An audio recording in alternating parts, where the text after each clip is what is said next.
అమ్మా నా బుజ్జి తల్లి బజ్జుందా? ఉదయం నుంచి దీంతో ఆడుకోలేదు, కనీసం ప్రేమగా మాట్లాడలేదు.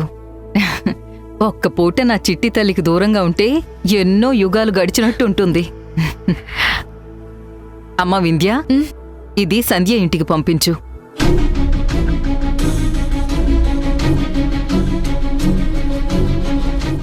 ఇవి సంధ్యకివ్వాలా? అవునమ్మా. ఈ ఫీడింగ్ బాటిల్లో పాలు తీసి రోజు పంపించమని చెప్పు. ఆవిడంత దూరం నుండి ఇక్కడికి రావడం వెళ్ళడం ఇబ్బంది కదా. సంధ్యకు అలాంటి ఇబ్బంది ఉండదత్తయ్య. తనకిక్కడికి రావడం ఇష్టమే. ఇది మనిల్లు వింధ్య. ఇక్కడ ఇష్టాయిష్టాలు మనవై ఉండాలి. పరాయి వాళ్ల వల్ల మనం కష్టపడకూడదు. నీకీ ఇంట్లో సర్వాధికారాలు హక్కులు ఉన్నాయి. కాని నీ స్నేహం కోసం ఇంటి పరువు మర్యాదల్ని పణంగా పెడతాను అంటే నాకు నచ్చదమ్మా. అత్తయ్య, మీకు చెప్పేటంత దాన్ని కాదు, కానీ సంధ్యని మీరెప్పుడూ అపార్థం చేసుకుంటున్నారు. తను చాలా మంచిది. సంధ్య నా జీవితంలోకి వచ్చిన రోజు నుంచి నాకు అంతా మంచి జరిగింది తప్ప ఏ రోజు చెడు జరగలేదు. చూడమ్మా వింధ్య, మంచి చెడులు మనుషులు నిర్ణయించలేరు. ఎందుకంటే మంచి అన్న మాటకి అర్థం మనిషి మనిషికి మారుతుంది. సంధ్య అంటే నీకు మీ అమ్మా నాన్నలు, భర్త, అత్తామామల కన్నా ఎక్కువని నాకు తెలుసు. మనిషి జీవితంలో స్నేహం ఉండొచ్చు, కాని నా అనుకున్న బంధాల్ని మించకూడదు. దానివల్ల కలిగే నష్టం నీకు ఇప్పుడు తెలియకపోయినా భవిష్యత్తులో కనిపిస్తుంది. అందుకే చిన్న చిన్న విషయాల్లో కూడా చాలా జాగ్రత్త పడుతున్నాను. సంధ్యతో స్నేహం తప్ప అన్ని విషయాల్లో నా కోడలు బంగారం అని మురిసిపోతాను. ఆ లోటు కూడా తీర్చమనేంత స్వార్థం లేదు, కాని ఆ బంధం వలన మన బంధం ఇబ్బంది పడకూడదు అని చెప్పే అధికారం ఒక అత్తగా నాకుంది. దయచేసి ఇదే విషయాన్ని మళ్ళీ మళ్ళీ చెప్పించుకోవద్దమ్మా. నువ్వు సంతోషంగా ఉండాలనే నేనెప్పుడూ కోరుకుంటాను. ఆ నమ్మకంతోనే కూతుర్లాంటి నిన్ను కాళ్ల మీద పడొద్దని చెప్పాను.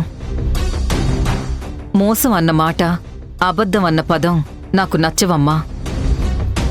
నేను దేన్నైనా భరిస్తాను, కాని నా నమ్మకాన్ని నాశనం చేస్తే తట్టుకోలేను. నువ్వే కాదు, నా భర్తైనా నీ భర్తైనా నన్ను మోసం చేశారని తెలిస్తే అస్సలు క్షమించలేను. నువ్వు కాని సంధ్య కాని తెలియక ఏదైనా పొరపాటు చేస్తే ఇప్పుడే చెప్పమ్మా. రేపన్న రోజున నేను మోసపోయినట్టు తెలిసినా, ఏదైనా విషయం దాచినట్టు నాకు అనిపించినా, అమ్మలా చూసుకుంటున్న ఈ అత్తగారు అమ్మోరిలా మారుతుంది.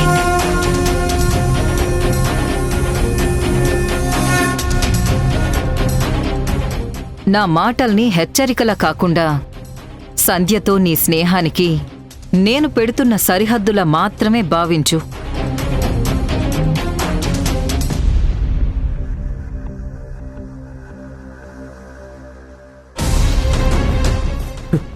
మీకు దండం పెడతాను. ఆగండి ప్లీజ్. ఆగండి బాబు. ప్లీజ్ అన్న, ఒక మాట చెప్పన్నా. బాబు బాబు, మీకు దండం పెడతా, పడేకండి బాబు. దయచేసి నా మాట వినండి ప్లీజ్. అన్న అన్న ప్లీజ్ అన్న. అన్న అన్న పడేద్దని చెప్పండి బాబు. ఆ దారాల్లో మా జీవనం ఉంది బాబు, వాటిని అలా విసిరేకు. అబ్బో, పార్వతమ్మ గారు బాధలో కూడా ప్రాస బాగానే వాడుతున్నారు. దారాలు మీకు ఆధారమైతే నాకసలు ఆయువు, వడ్డీ, ఊపిరి. నెల నెల వడ్డీ కట్టి ఉంటే మీ సామాన్లు ఇలా నేలపాలయ్యేవి కాదు కదా. మీ కాళ్ళు పట్టుకుంటానన్నా, కొన్ని రోజులు టైం ఇవ్వన్నా. ఎందుకు? డబ్బులు సర్దుబాటు కాలేదని చెప్పడానికా? లేదన్నా, శక్తికి మించి చీరలు నేసి అసలు వడ్డీ కలిపి 2 తీర్చేస్తానన్నా. నాకు నమ్మకం లేదు. అసలు నీ కప్పు ఇవ్వడం నా తప్పు. అన్నా, అంత మాట అనకన్నా. ఇన్ని రోజులు అసలు కాదు కదా, కనీసం వడ్డీ కూడా కట్టకపోవడం మీ తప్పు. అది మా తప్పే అన్నా, ఒప్పుకుంటాను. ఈ ఒక్కసారికి క్షమించన్నా, ఒక్కసారి. ఇలా ఒక్కసారి అని చాలాసార్లు అన్నావు. ఈసారి మాత్రం క్షమించేదే లేదు. అన్న అన్న వెళ్ళ. అయ్యో ఏమండి?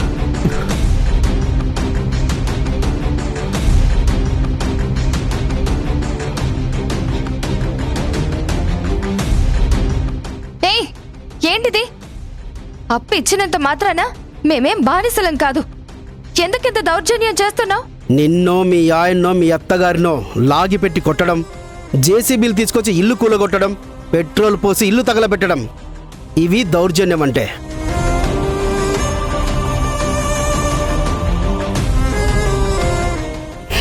నేను చాలా మంచిగా మర్యాదగా ఇంట్లో సామాన్లు బయటపడేసి వార్నింగ్ ఇస్తుంటే నీకేంటి కోపం వస్తుంది? మంచి మర్యాద గురించి మీరు మాట్లాడకండి. ఇంట్లో పరిస్థితులు బాగోలేక డబ్బులు కట్టలేకపోతున్నాం అంతే తప్ప ఇల్లు వదిలి ఊరు వదిలి పారిపోవట్లేదు కదా. ఏమో, అలా కూడా జరగచ్చేమో. మీ మైండ్లో ఎలాంటి ప్లాన్లున్నాయో ఎవరికి తెలుసు? అవసరం ఉన్నప్పుడు జాలిగా నటిస్తారు, అప్పు కట్టమన్నప్పుడు ఇలా కోపంగా అరుస్తారు. మీలాంటి వాళ్ళకన్నా అడుక్కునే వాళ్ళు నయం.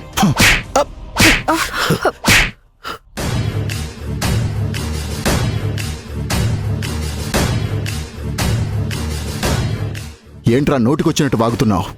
ఆత్మాభిమానానికి మించిన ఆస్తుందిరా వాళ్ళ దగ్గర. సాయం చేయడమే తప్ప తిరిగి ఏం ఆశించని ఇలాంటి వాళ్ళ గురించి తప్పుగా మాట్లాడతావా? మాట్లాడతాను, నేనింతే. ఎందుకంటే వాళ్ళది రూపాయి ఖర్చు లేని అభిమానం, నాది డబ్బుతో నడిచే వ్యాపారం. లెక్క చేతిలో పడితేనే విలువ, గౌరవం. లేదంటే ఎవ్వరిని లెక్క చేయను. నీకు కావాల్సింది డబ్బులే కదా?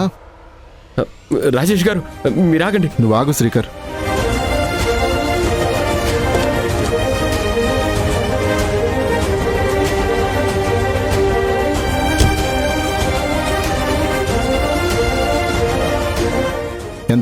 ఎంత ఇవ్వాలి?